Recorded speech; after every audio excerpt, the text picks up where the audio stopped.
Hello everyone, welcome to our YouTube channel. आज का जो हमारा टॉपिक है माइक्रो इकोनॉमिक्स का, वो है पीपीसी, प्रोडक्शन पॉसिबिलिटी कर्व। सबसे पहले मैं हेडिंग डाल देता हूँ उसकी।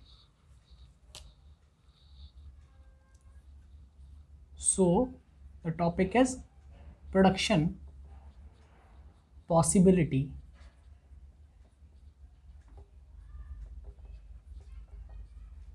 कर्व। अच्छा, इस प्रोडक्शन पॉसिबिलिटी कर्व को और नामों से भी जाना जाता है, जैसे production possibility frontier, transformation curve, opportunity cost curve, transformation line. तो ये कुछ नाम है इसके प्रोडक्शन पॉसिबिलिटी कर्व के, जो लोगों ने इसे दिए। ठीक है, तो मैं सब नाम लिख देता हूँ। Production possibility curve. Now the second name is production possibility frontier,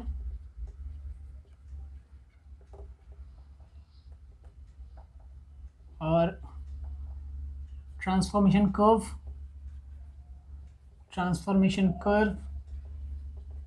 और लाइन, ट्रांसफॉर्मेशन कर्व या ट्रांसफॉर्मेशन लाइन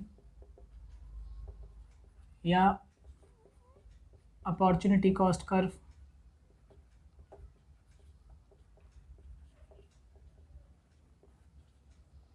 तो ये सारे नाम हैं प्रोडक्शन पॉसिबिलिटी कर्व के, जो अलग अलग लोगों ने इसे दिए। ठीक है, अब ये बेसिकली है क्या, पहले इसको लिखते हैं और फिर इसको समझेंगे। पहले इसको लिखते हैं और फिर इसको समझेंगे।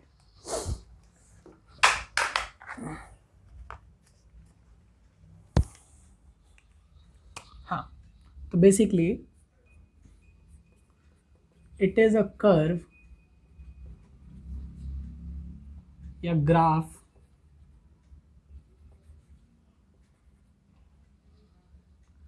इट इज अ कर्व बोलो या it is a graphical representation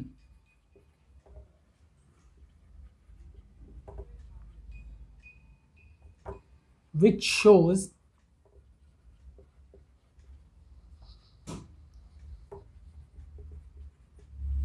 different combination of two goods that can be produced with given resources and technology. Given resources and technology.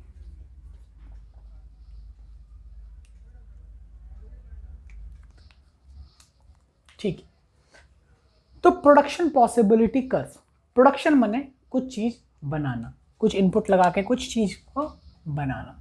ठीक है, पॉसिबिलिटी मतलब कितने पॉसिबल कॉम्बिनेशन हम बना सकते हैं, कितने पॉसिबल कॉम्बिनेशन हम बना सकते हैं दो गुड्स के। टू गुड्स कीवर्ड है, टू गुड्स। तो प्रोडक्शन का मतलब है कुछ बनाना, पॉसिबिलिटी का मतलब कि कितने पॉसिबल कॉम्बिनेशन हम बना सकते हैं दो गुड्स के। ठीक है, और इसको हम दिखाएंगे कैसे, एक कर्व की मदद से, एक ग्राफ की मदद से। कर्व का मतलब क्या होता है इकोनॉमिक्स में, जो भी हम ग्राफ्स बनाते हैं उसको कर्व कहते हैं। ठीक है, यानी कि हम दो गुड्स के कितने पॉसिबल कॉम्बिनेशंस बना सकते हैं। ठीक है, उसको जब हम ग्राफ की मदद से दिखाते हैं, ठीक है, उसको क्या कहते हैं, प्रोडक्शन पॉसिबिलिटी कर्व। अब पढ़ते हैं इसको। इट इज अ कर्व, ये एक कर्व है या ग्राफिकल रिप्रेजेंटेशन है, विच शोज, जो कि दिखाता है, क्या दिखाता है ये, different combination of two goods. कह रहा है अलग अलग कॉम्बिनेशन दो गुड्स के, जो कि बनाए जा सकते हैं with given resources and technology. जो भी रिसोर्सेज हमारे पास अवेलेबल है, उस अवेलेबल रिसोर्सेज से हम क्या कितने कॉम्बिनेशन बना सकते हैं, क्या क्या कॉम्बिनेशन बना सकते हैं दो गुड्स के। ठीक है, ठीक है, तो इकोनॉमिक्स में जब भी हम पढ़ते हैं, जो भी मॉडल हम पढ़ते हैं, ठीक है, उसमें कुछ अजम्पशंस ली जाती हैं, कुछ बातें जनरली मानी जाती हैं। ठीक है, और जिससे कि उस मॉडल को डिराइव किया जाता है, उस मॉडल को बनाया जाता है। ठीक है, तो ये अजम्पशंस हमें माननी पड़ती है। ठीक है, और ये जनरल अजम्पशंस होती हैं, बहुत सी बातें इसमें आपको ऐसा होगा कि इसमें कोई आपको डाउट नहीं होगा, हाँ ठीक है ऐसा तो होता ही है।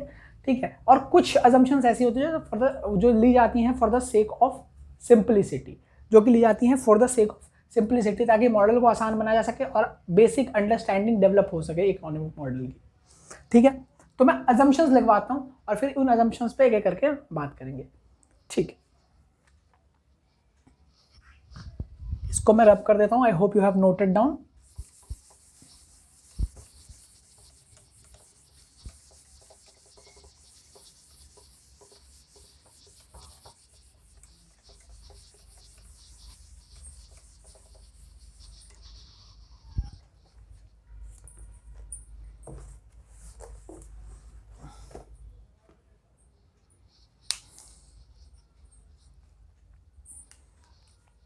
ठीक है, assumptions लिखते हैं।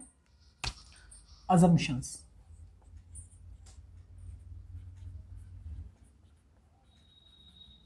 क्या है? ये assumptions क्या बातें मान रहे हैं हम मान रहे हैं कि रिसोर्सेज जो फिक्स्ड है, बिल्कुल है, रिसोर्सेज तो फिक्स होते ही। क्या अनलिमिटेड रिसोर्सेज होते हैं? नहीं, रिसोर्सेज आर फिक्स्ड, यस। सो इस assumption में तो कोई प्रॉब्लम होनी नहीं चाहिए, रिसोर्सेज आर फिक्स्ड और लिमिटेड। ठीक है, and only 2 goods can be produced. ठीक है,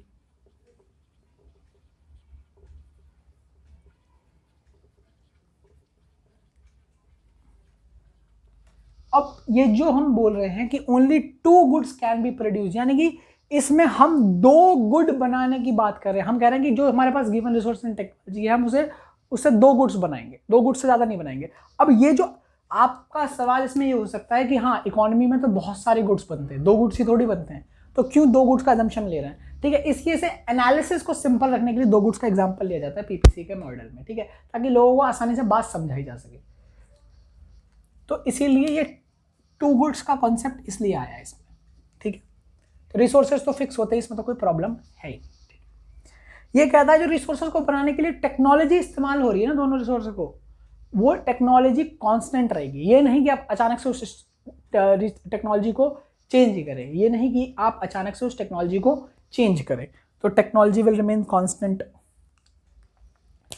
तो second assumption is technology remains constant. Very simple. Third assumption ऐसा मान के चला जाता है कि जो भी रिसोर्स हमारे पास है, हम उसका बहुत अच्छे से एफिशिएंटली, इफेक्टिवली उसका इस्तेमाल कर रहे हैं, हम कोई वेस्टेज नहीं कर रहे हैं। ठीक है, तभी तो हम फुल यूटिलाइजेशन को अचीव कर पाएंगे ना, तभी तो मैं बोल सकता हूँ कि हमने ये एक्सट्रीम अच्छे से सारे गुड्स बनाए हैं पूरे रिसोर्स का यूज करके। ठीक है, so the third assumption is that resources are equally and efficiently, resources are fully and efficiently utilized.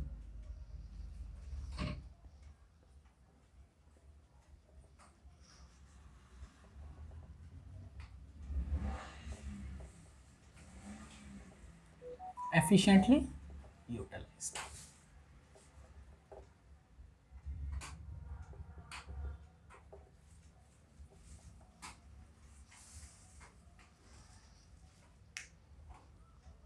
चौथा assumption इंपॉर्टेंट assumption है। ठीक है, इंपॉर्टेंट assumption है, हम इस पे इंपॉर्टेंट लिख भी सकते हैं। ठीक है, आप एक मार्क भी बना सकते हैं फिंगर कैसे करके, क्योंकि ये इंपॉर्टेंट assumption है। ठीक है, इंपॉर्टेंट, तो लिखवाता हूं, रिसोर्सेज, और फिर समझेंगे, are not equally efficient in production of both the goods. Resources are not equally efficient in production of both the goods. क्या मतलब है इसका, समझते हैं इसको। ये कह रहा है कि जो भी रिसोर्स आप प्रोडक्शन के इस्तेमाल कर रहे हैं, जो भी रिसोर्स आप प्रोडक्शन के लिए इस्तेमाल कर रहे हैं, वो इक्वली एफिशिएंट नहीं होते दोनों के प्रोडक्शन के लिए। अगर एक रिसोर्स एक गुड बनाने में बहुत ज़्यादा एफिशिएंट है तो ज़रूरी नहीं कि तो दूसरे गुड को बनाने में भी उतना ही एफिशिएंट होगा। मैं एक एग्जांपल के तौर पे बात बता देता हूँ, बहुत सिंपल हो जाएगा ये, ठीक है, ये इस पर्टिकुलर पॉइंट को, फिर हम पीपीसी को और अच्छे से समझेंगे, ठीक है, फिर हम कर्व भी समझेंगे कैसे बनाते हैं, ठीक है। जैसे कि मैं 2 गुड्स बना रहा हूँ, एक बना रहा हूँ गन और एक बना रहा हूँ बटर, एक बना रहा हूँ गन और एक बना रहा हूँ बटर, ठीक है। अब ये व्यक्ति है एंड इस व्यक्ति की एक्सपर्टीज जो है वो गन बनाने में, बंदूक बनाने में इसकी एक्सपर्टीज है और ये बहुत सालों से गन बना रहा है, ठीक है। अब मैं इसको अचानक से बोलता हूं, इस रिसोर्स को अचानक से बोलता हूं कि तुम बटर बनाओ, क्या ये उतना एफिशिएंट होगा जितना ये गन बनाने में है, बटर बनाने में? नहीं, नो।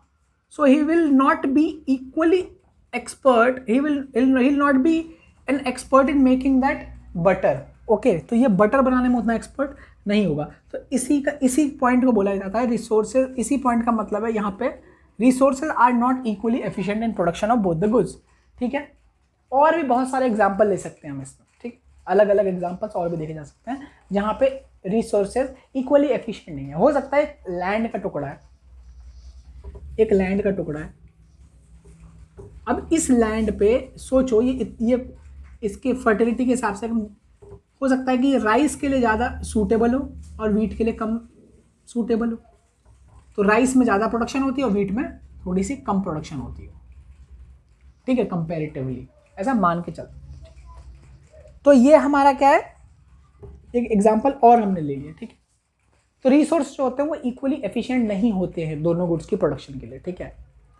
एक रिसोर्स जो होगा, ठीक है, एक गुड के लिए ज़्यादा एफिशिएंट हो सकता है, दूसरे रिसोर्स के लिए comparatively it will be less efficient, okay. तो हमने 4 अजम्पशन कर लिया। ये अजम्पशन बहुत इंपॉर्टेंट है, क्योंकि अगर अजम्पशन हम नहीं मान के चलेंगे तो फिर पीपीसी का मॉडल थोड़ा नहीं समझ में आएगा, ठीक है।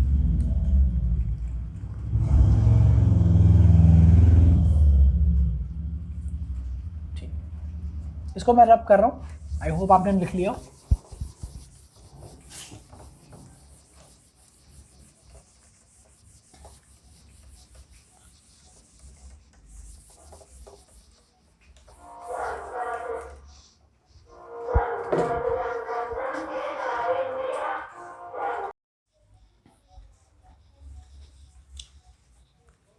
ठीक, अब मैं ना इस बात को समझा देता हूँ आपको प्रोडक्शन पॉसिबिलिटी शेड्यूल से, या इस बात को समझा देता हूँ एक टेबल की मदद से। तो इकोनॉमिक्स में टेबल नहीं बोलते इसको बोलते हैं शेड्यूल, ठीक है, या शेड्यूल, जो भी आप प्रेफर करते हो, ठीक है। शेड्यूल की मदद से समझते हैं इसको, शेड्यूल की मदद से समझते हैं, ठीक है, यानी कि टेबल की मदद से समझते हैं इस कॉन्सेप्ट को, पीपीसी को, ठीक है। कैसे हम 2 गुड्स के अलग अलग कॉम्बिनेशन बनाएंगे, ठीक है।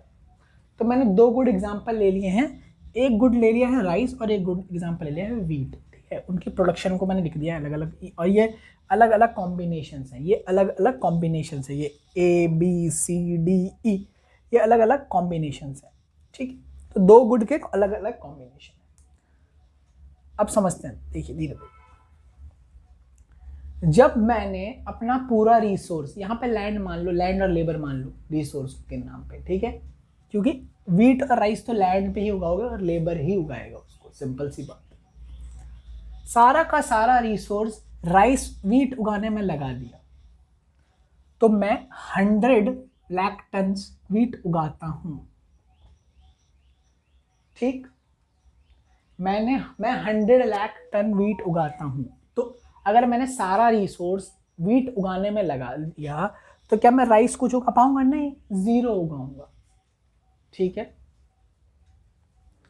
इसके बाद मैंने कहा चलो कुछ राइस उगाते हैं, यानी कि मैंने 10 लाख टन यानी कि +10 किया, ठीक है।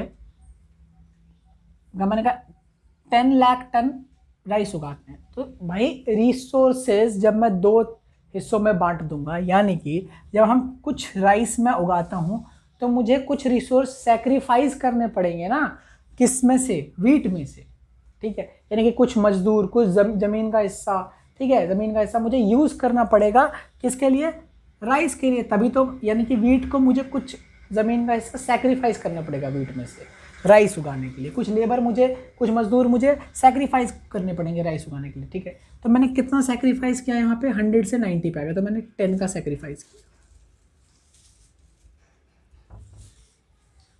आ जाओ आगे बढ़ते हैं। फिर मैंने कहा +10 में और उगाता हूँ,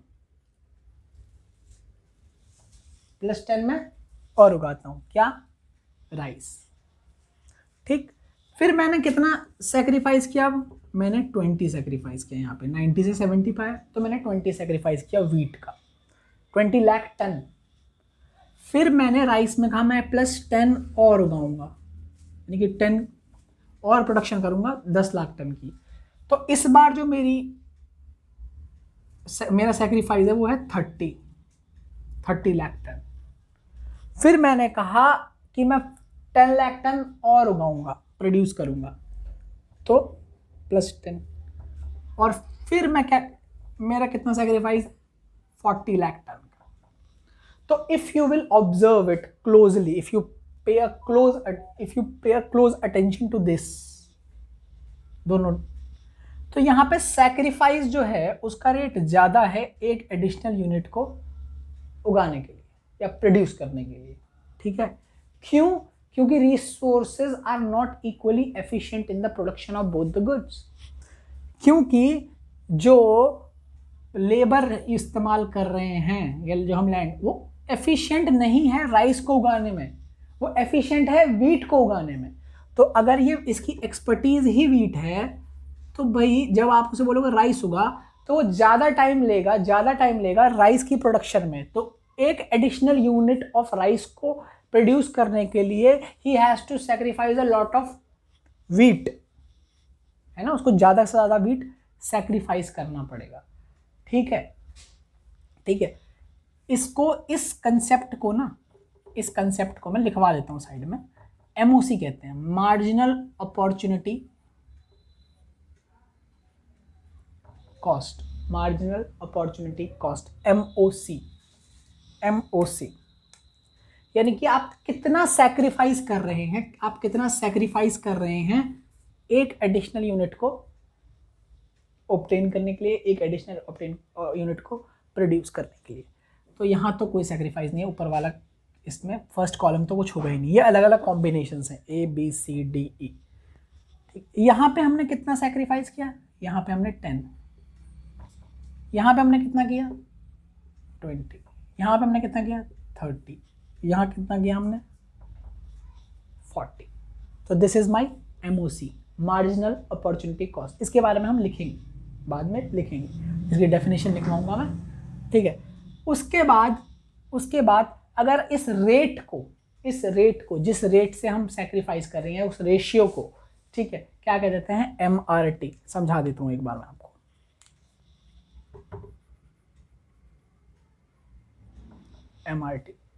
MRT, ठीक है, MRT, marginal rate of transformation, MRT, ठीक है। यहाँ पे तो MRT कुछ होगा नहीं, यहाँ पे देखते हैं। तो सबसे पहले मैंने 10 वीट सेक्रीफाइस किया, 10 लाख यूनिट वीट सेक्रीफाइस किया, कितने, 10 लाख यूनिट राइस को उगाने के लिए, ठीक है। तो अब रेशियो को ध्यान से देखना, इस रेशियो को क्या कहते हैं, MRT कहते हैं, मार्जिनल रेट ऑफ ट्रांसफॉर्मेशन। क्या कहते हैं, MRT कहते हैं, मार्जिनल रेट ऑफ ट्रांसफॉर्मेशन। फिर मैंने 20 लाख यूनिट वीट सेक्रीफाइस किया, किसको, 10 लाख यूनिट राइस उगाने के लिए, प्रोड्यूस करने के लिए। फिर मैंने 30 लाख सेक्रीफाइस किया in order to produce 10 lakh unit of rice. Then I have sacrificed 40 lakh unit of wheat 40 lakh ton of wheat to produce 10 lakh unit of rice. सो इस रेशियो को, इस रेट को यानी कि कितना मैं राइस सैक्रिफाइस कर रहा हूं, सॉरी व्हीट सैक्रिफाइस कर रहा हूं in order to produce rice. ठीक है, ठीक है. इसको कहते हैं MRT, marginal rate of transformation. ठीक है. अब मैं ग्राफ समझा देता हूं आपको, ग्राफ, क्योंकि पीपीसी का नाम ही है production possibility curve and we haven't talked about the curve yet. Okay, so curve के बारे में अभी तक बात ही नहीं करी तो कैसे काम चलेगा. कर्व बनवा देते हैं आपके लिए, आप इसको नोट कर लीजिए तब तक, फिर हम कर्व बनाते हैं.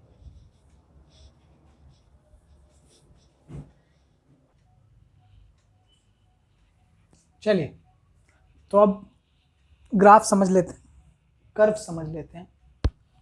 मैंने जो शेड्यूल लिखवाया था इससे पहले, जो शेड्यूल लिखवाया था उसका ग्राफ है ये. ठीक है, उस अब कर्व की मदद से समझते हैं इसको, है ना. इस कर्व की मदद से समझते हैं कि कैसे हम प्रोडक्शन पॉसिबिलिटी देख सकते हैं with the help of curve. ठीक है, तो जैसा कि आपको पता है कि ग्राफ के दो एक्सेस होते हैं, वाई एक्सेस और एक्स एक्सेस. ठीक है, इसको वाई एक्सेस बोलते हैं, इसको एक्स एक्सेस बोलते हैं.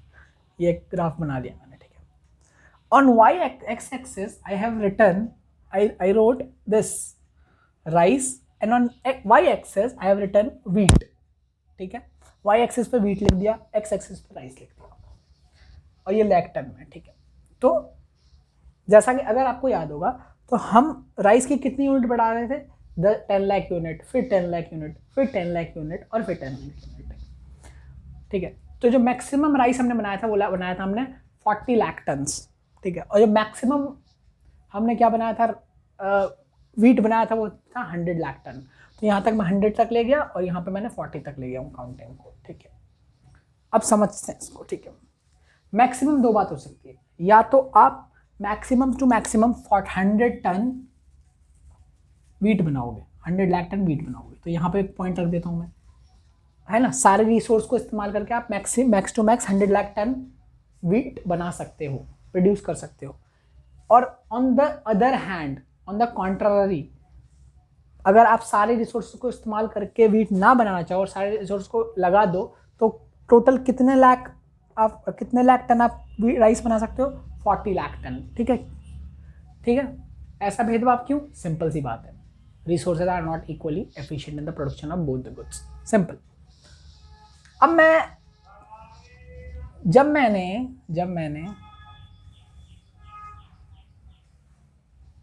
100 से 90 पे गया, तो यानी कि मैंने 10 की गिरावट देखी यहाँ पे. ठीक है, इस पॉइंट को देखता हूँ मैं. उसके बाद इसे ले जाता हूँ मैं नीचे, ऐसे करके. क्यों, तो आप यहाँ पे लिख देना 10, थोड़ा सा इधर हटा के ये रहा 10, यहाँ बना दो 10. हाँ जी. अब मैं क्या कर रहा हूँ, जैसे ही मैं 10 लाख यूनिट राइस बनाता हूँ तो मुझे सैक्रिफाइस करना पड़ रहा है यहाँ पे 10 लाख. ठीक है, और इसको मैं ज्वाइन भी कर देता हूँ पॉइंट को साथ के साथ इसको. फिर मैं क्या करता हूँ, फिर मैं 10 लाख यूनिट और बनाता हूँ राइस के. तो यहाँ मुझे कितने यूनिट सैक्रिफाइस करना पड़ रहा था, 20. तो ये कहाँ जाएगा, ये यहाँ जाता है यहाँ पे. ठीक है, या इसको हम यहाँ, हाँ यहाँ पे ना. ठीक है, तो यहाँ पे ये नीचे जाता है, इससे ये नीचे ड्रॉ किया हमने यहाँ पे ऐसे. ठीक है, थोड़ा टेढ़ा मेढ़ा बन गया ही, कोई बात नहीं है, नो प्रॉब्लम एट ऑल. ठीक है, तो हम यहाँ पे बना रहे हैं, हाँ यहाँ पे बना लो 20 यूनिट. 20 यूनिट, एक second, just a second time देना मुझे. 20 यूनिट, तो हाँ यहाँ पे हम नीचे जा रहे हैं,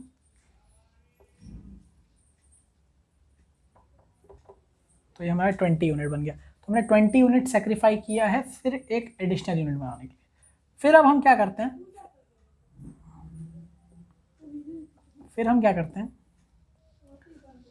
फिर हम एक एडिशनल यूनिट और बना रहे हैं यहाँ पे, ठीक है। फिर हम 10 एडिशनल यूनिट और बना रहे हैं। अब हमारा सेक्रीफाइस कितना हो रहा है, 30 यूनिट्स का।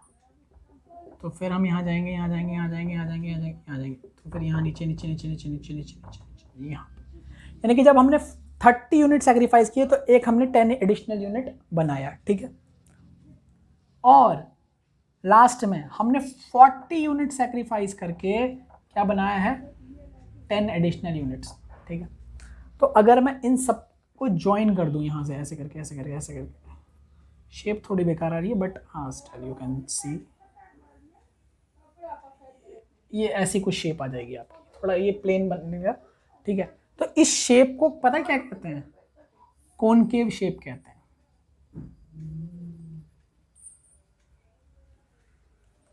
इस शेप को पता क्या कहते हैं, इस शेप को कहते हैं कॉनकेव शेप, ठीक है। आई होप कि यह डायग्राम आपको अच्छे समझ में आया होगा। इस शेप को कहते हैं कॉनकेव शेप, ठीक है। इसीलिए पीपीसी की प्रॉपर्टी में ऐसा लिखा होता है कि PPC is concave to the origin, PPC is concave to the origin. ये पीपीसी की प्रॉपर्टी है। तो मैं साइड में ना प्रॉपर्टीज लिखवा देता हूं आपको।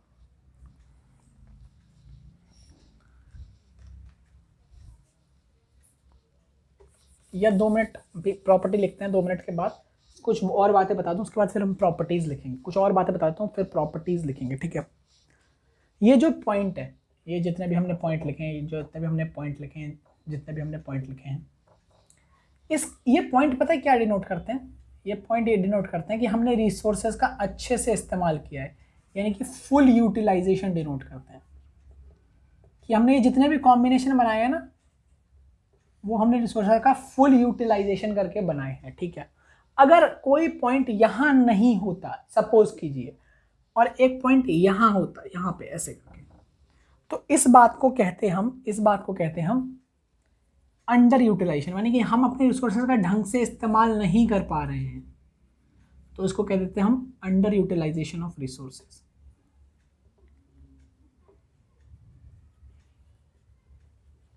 ठीक है। और अगर कोई पॉइंट अंदर की जगह बाहर होता, इसको पता है क्या कह देते हैं, अनअटेनेबल।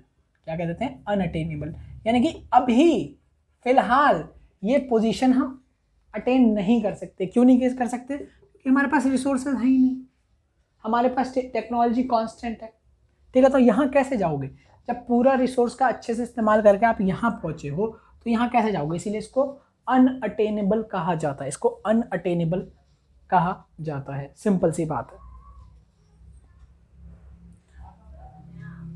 इसको कैसे अचीव कर सकते हो आप, it can be achieved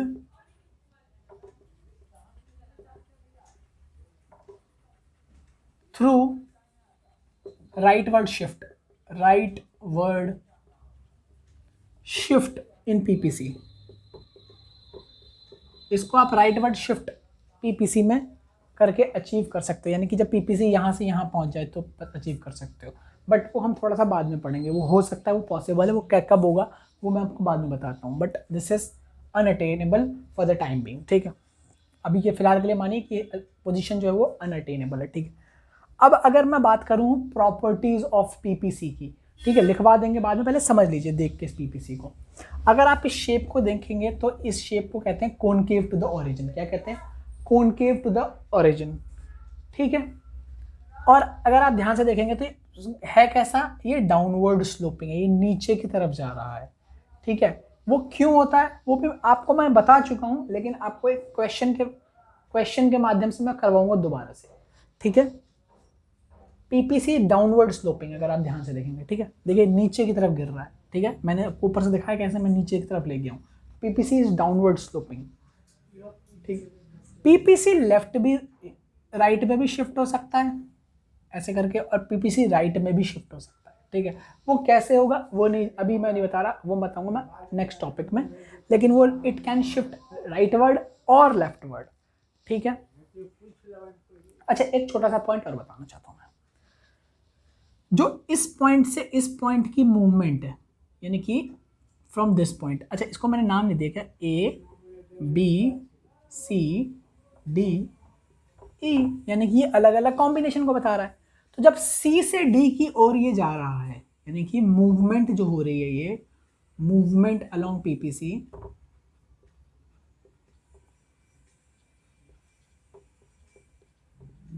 from point C to D, पता है इसको क्या कहते हैं? इसको कहते हैं ट्रेड ऑफ। इसको क्या कहते हैं? इसको कहते हैं ट्रेड ऑफ। ट्रेड ऑफ का मतलब है, सिंपल सी बात है कि आप कुछ चीज गिव अप कर रहे हो in order to achieve something else, कि आपको कोई चीज दूसरी अचीव करनी है, उसके लिए आप अपनी कुछ चीजें छोड़ दी है, ठीक है, क्योंकि रिसोर्सेज जो है वो लिमिटेड है। क्योंकि यहाँ पे क्या कर रहे हैं हम, राइस को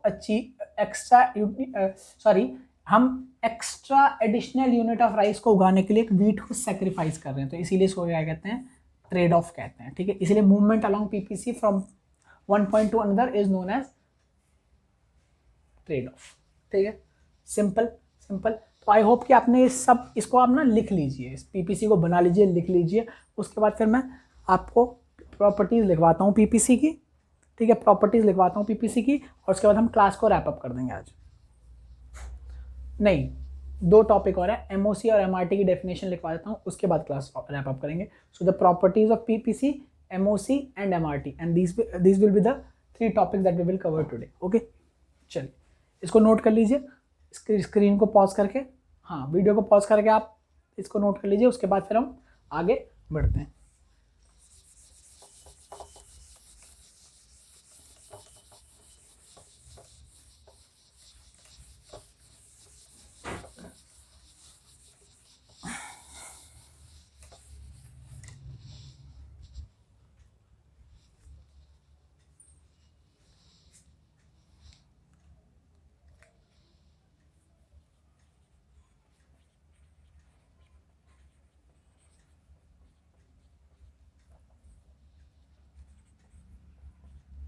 PPC is डाउनवर्ड स्लोपिंग।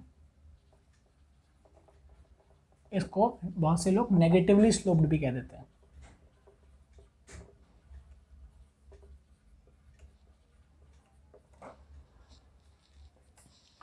दूसरा, PPC कैन शिफ्ट राइटवर्ड्स एंड लेफ्टवर्ड्स, यानी कि दाएं ओर और बाएं ओर दोनों तरफ जा सकता है, ठीक है।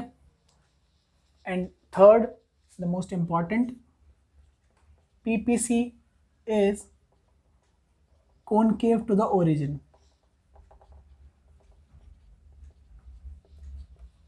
PPC is concave to the origin, ठीक है। अब कुछ क्वेश्चन हम बाद में भी करेंगे, लेकिन फिलहाल के लिए 2 बातें और मैं लिखवा देता हूँ, समझा मैं चुका हूँ, लिखवा देता हूँ बस, कि एमओसी की डेफिनेशन क्या है और एमआरटी की डेफिनेशन क्या है। एमओसी यानी कि marginal opportunity cost. Marginal word का मतलब होता है एडिशनल। जब भी इकोनॉमिक्स में मार्जिनल वर्ड देखना है तो समझ आना एडिशनल।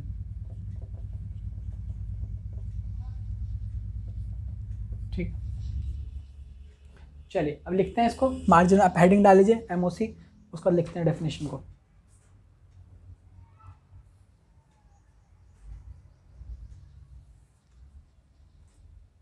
हाँ, तो it is the amount of one good, say wheat, sacrificed to produce 1 unit of another good से राइस, यानी कि 1 यूनिट ऑफ राइस को उगाने में मेरे कितनी वीट का सेक्रीफाइस हुआ है, इस बात को ही कहते हैं मार्जिनल अपॉर्चुनिटी कॉस्ट। यानी कि एक एडिशनल यूनिट को प्रोड्यूस करने में मेरी कितनी कॉस्ट लगी है, ठीक है, कितना मैंने सेक्रीफाइस किया है, ठीक है। और अब MRT भी लिखवा देते हैं आपको, क्या है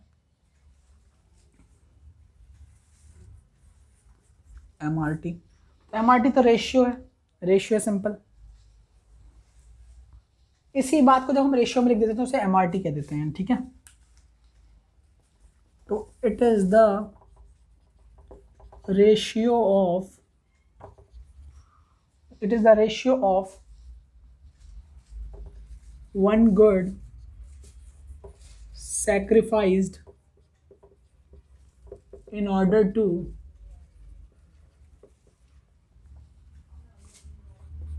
obtain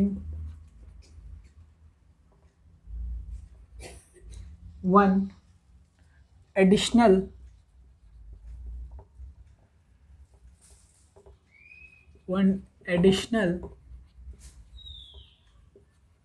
unit of other good, ठीक है।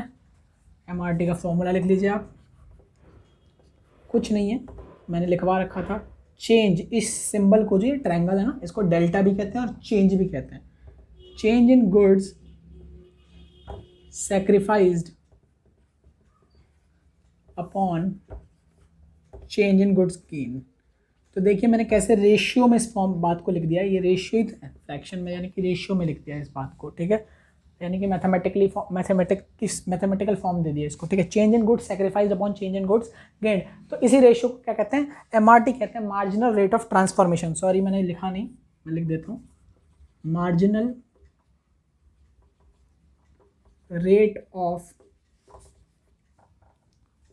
Transformation, marginal rate of transformation।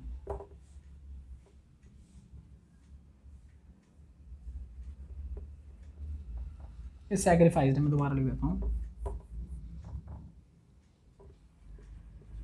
Sacrificed, ठीक है, एडिशनल, ठीक, मार्जिनल रेट ऑफ ट्रांसफॉर्मेशन कहते हैं, ठीक है। इसी के साथ हम अपनी क्लास को का एंड करेंगे, ठीक है। I hope you enjoyed the video.